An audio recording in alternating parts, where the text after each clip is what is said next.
In this video, I'm going to talk about self-care. Is it selfish? My name is Mariana Bergsisdottir. I'm from Iceland. 2.5 years ago, I had a burnout. I was at that time working as a quality manager in a 200-person firm, and I have six kids and a wonderful husband. So, self-care. You know, us ladies have always learned that we should always do something for someone else, right? You know, in my brain, I have this priority. First, I have my family. I lost my sister in an avalanche when I was 17. So I have this, that really taught me we only have today. So for me, number one is my family, my husband and my kids. And then number two, job, because you have to have work to pay for a family, especially a big family like I have. And then number three, I have, of course, my mom and dad and my friends and everything that comes. And somewhere down on the list is me. But if I want to be here for my family, that's my cat. If I want to be here for my family, sorry, then I have to look after me. And like shortly before I burnt out, then, who figured that 24 hours were enough for life? You have 8 hours sleep, 8 hours at work, 2 hours in the morning, and 6 hours afternoon/evening.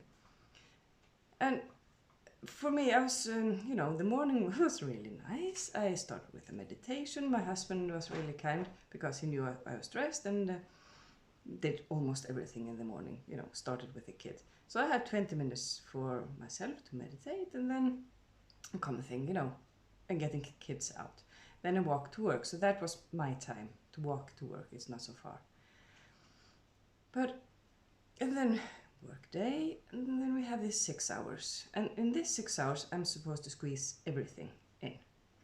Firstly, it's really, really important that it's not my job to ask my husband to do stuff, but we do it equal. Also, I don't take the third shift. It's not my job to remember the dentist appointment, to buy all birthday presents, to remember which kids needs to bring what things in, to school. What the hell is the cat doing? Odd thing. Yeah. I have to show you the cat later. But thought process. Where was I? I have to remember everything, at least, and that's not good. So we just got a calendar that we could put on both phones, and for our big teenagers, our big kids.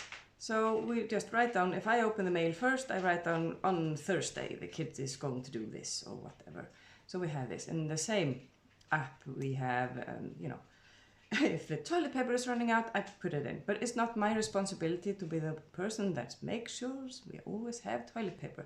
But that is very common for us women to have this. And I used to do this, but as I went closer and closer to burnout, my brain didn't have the capacity to fill it up with all of those things. So we figured out something else. And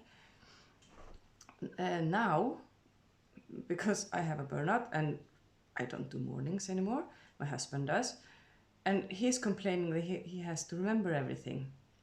I really can relate, because most of our years I've been the one to remember everything.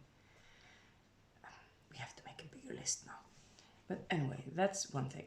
Then we have, when I was burning out, my youngest was 1.5, and she went to sleep at, I don't know, between 6 and 7, I don't remember exactly, same as the then 4-year-old he was.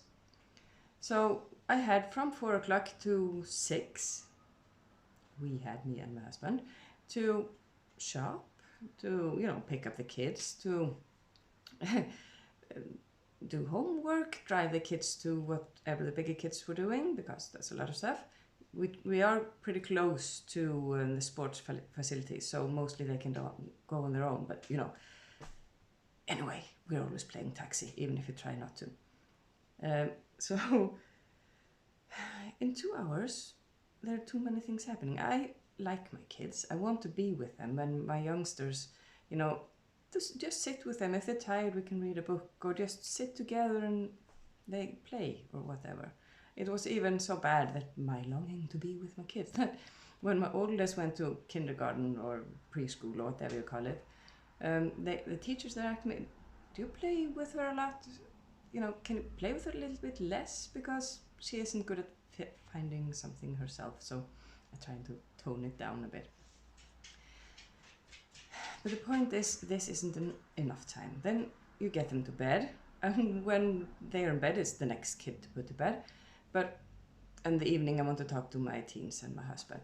Then I also have to remember me. You know, personally, I'm a highly sensitive person, so I need alone time. I need to talk to my friends, who, by the way, also are highly sensitive and understand me really well. That's perfect match. Try to find one of those if you're a highly sensitive personality. Friends that understand you. And I was trying to go to the gym because if you exercise, it's good for you and it's less likely that you burn out. But getting closer to burnout, the things that I did for myself, you know, I had to prioritize. And it isn't time. So what do I down prioritize? I was thinking, okay, if I work less, but then I get less money. And that, you know, that goes over my family. So we have less money. It's expensive to have 6 kids. Ooh, who would guess?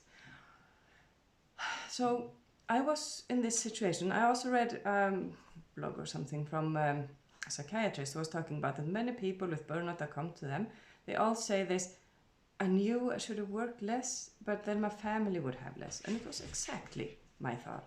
They would have less because I wasn't good enough, I wasn't strong enough, I couldn't continue. But believe me, after having a burnout, they get even less of me than if I had been smart and looked after myself before. It's not selfish. It's actually more selfish to do as I did and continue when I knew where I was going and then fall down, and now I can't do what I want to do with my family, and that sucks. Completely. Don't recommend it.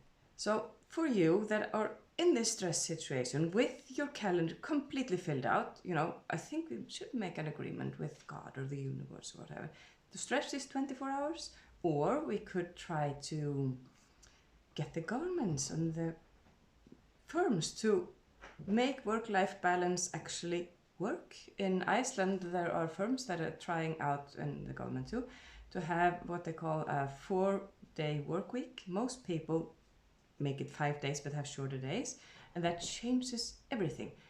They don't get less pay, but they can do the same things. Actually, they can do the same things in less hours, because after work you have time for yourself. You have to look after yourself.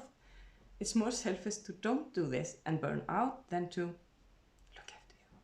That's the point. Look after you.